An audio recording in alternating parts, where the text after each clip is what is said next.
le long de la route Vandermech avec l'entrée en opération du métro dimanche prochain. Plusieurs intersections sont concernées, des panneaux et des feux de signalisation ont été installés.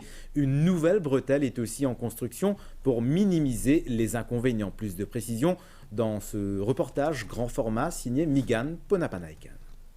Chaque jour, ce sont des milliers de véhicules qui empruntent la route Vandermech entre Rosil et Beaubassin.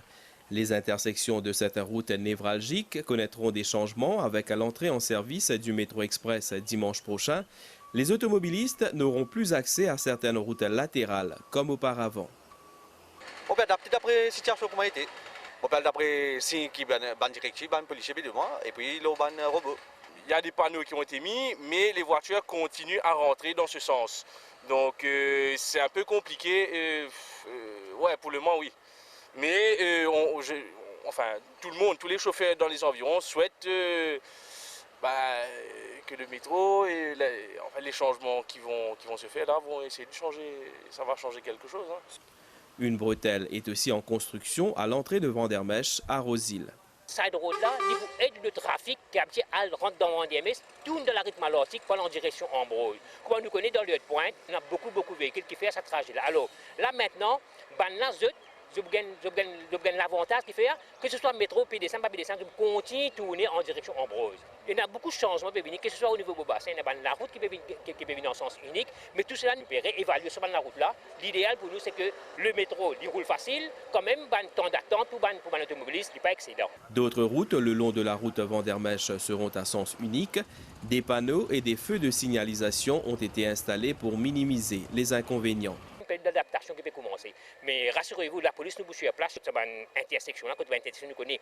Nous prenons un mélange, nous prenons un trafic qui peut rouler, nous prenons l'auto qui peut rouler, nous prenons un métro qui peut descendre, nous prenons tout pour marcher. Côté d'un panneau de restriction, surtout de ne pas aventurer, de rentrer parce qu'il y a un danger pour ça. Tout ce qu'on peut faire là, nous pouvons suivre de près, parce que l'ingénieur peut suivre ça de près, et nous pouvons un coup, de façon quand même capable d'améliorer la situation sur nos routes. Plus en bas au niveau ancien rond-point Goul, donc quel est le monitoring qu'il peut faire? Il y a beaucoup de changements qui peuvent venir, que ce soit au niveau de Beaubassin, il y a la route qui peut venir en sens unique, mais tout cela nous peut réévaluer sur la route-là, nous devons trouver comment nous sommes capables quand même aider pour que, l'idéal pour nous c'est que le métro il roule facile, quand même, temps d'attente pour un automobiliste n'est pas excédent. À Rosil, ce jeudi, les partenaires concernés par ces nouvelles dispositions ont fait un constat de la situation. La délégation a été à l'écoute des habitants. Le ministre du Transport intérieur souligne qu'un suivi sera effectué et des modifications apportées si nécessaire.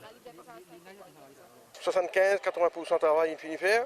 Depuis là, nous sommes capables de trouver que travail complété, reste à peu près 100 mètres pour coltarer pour venir jusqu'à côté nous était là.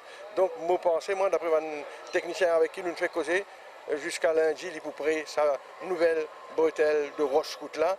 Et comme on dit, il est nouvellement asphalté, il est assez large pour même accommoder 2 lignes de voitures. Mais seulement quand on arrive là, à la fin de roche-route, une seule auto qui peut tourner à gauche pour rentrer dans Malartic. Évidemment, avec l'entrée en opération du métro léger, il y a une nouvelle situation qui les Mauriciens et le public voyageur peut bien faire face. Right? Nous devons comprendre ça. Alors, il y a une nouvelle déviation qui peut faire pour diminuer la pression, le carrefour, le intersection, etc.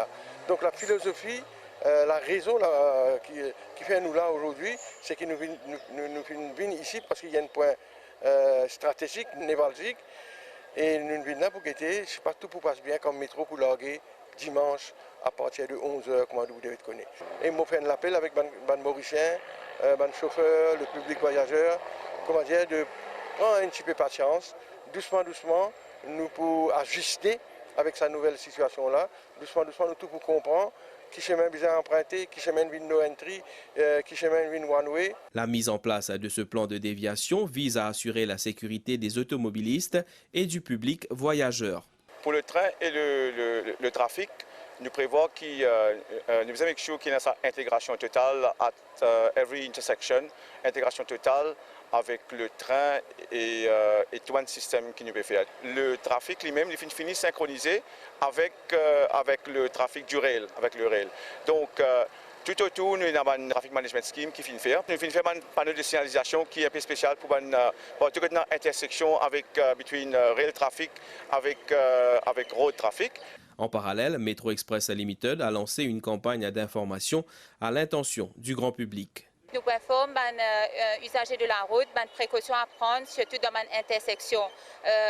Dans cette campagne-là, pour y avoir tout un signage qui peut informer eux, qui sont bien faire, qui sont capables de faire, qui ne sont pas capables de faire, et aussi toute une procédure à respecter. Avec l'entrée en opération du métro et l'installation de nouveaux panneaux de signalisation, les automobilistes et le public en général sont appelés à développer de nouveaux réflexes. Une présence policière est également prévue sur les principales intersections.